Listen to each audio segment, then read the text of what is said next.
দুর্গাপুজোর স্পেশাল আমি নিয়ে চলে এসেছি একটি সুন্দর হোম ডেকোর আইডিয়া। নমস্কার বন্ধুরা, পারোস আইডিয়া চ্যানেলে আমি পারমিতা। আমি প্রথমে নিয়ে নিয়েছি কার্ডবোর্ডটিকে আমি দুরকম আকারে কেটে নিয়েছি, একটি সার্কেল একটি বক্স। তারপর দেখো সার্কেল আকারের চারপাশে আমি পুরো রেড কালার করে নিচ্ছি। সেম প্রসেসে আমি বক্সটির চারপাশেও রেড কালার করে নেব। দেখো কালার করা হয়ে গেলে আমি সার্কেলটির মিডিল অংশটিতে ইয়েলো কালার করছি। বক্সটিকেও আমি ইয়েলো কালার করে নেব। করে নিয়ে দেখো মিডিলে আমি বসিয়ে দিয়েছি ছোট্ট মিরর, আর তার চারপাশে আমি কিন্তু কিছু কড়ি অ্যাটাচ করেছি। করে নিয়ে এই যে ইয়েলো কালারের চারপাশটা আছে পুরোটাকেই আমি ছোট্ট মিরর দিয়ে কাভার করব। দেখো ভালো মতন আমি সেট করছি। সেট করা হয়ে গেলে দেখো আমি নিয়ে নিয়েছি বক্সটির মিডিলেও কিন্তু আমি একটা স্বস্তিক আর্ট করে নিচ্ছি। ভালো মতন স্বস্তিক আর্ট করে নিয়ে এই স্বস্তিকের চারপাশেও আমি কিন্তু ছোট্ট মিরর ব্যবহার করেছি।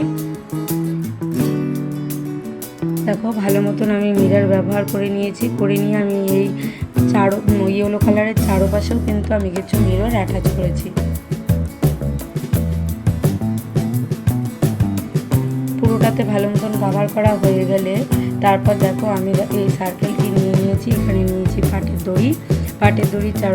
পাটের দড়িটিকে আমি চারপাশে ভালো মতন কভার করে দিয়েছি। আর ওখানে বক্সটি যে আছে বক্সটির চারপাশে আমি কিন্তু কিছু ঝুল অ্যাটাচ করেছি, সেই ঝুলগুলি স্কিপ করে গেছি আমি।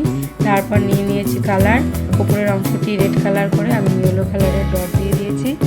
তারপর নিয়ে নিয়েছি একটি চুড়িটিকে আমি উল দিয়ে কাভার করেছি। কাভার করে নিয়ে এখানেও আমি দুটো ঝুমকো অ্যাটাচ করে দিয়েছি।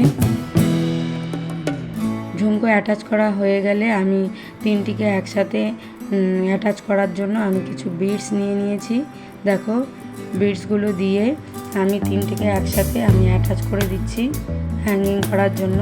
ফাইনালি রেডি হয়ে গেছে সুন্দর একটি ওয়াল হ্যাঙ্গিং। তোমাদের কেমন লাগলো জানি।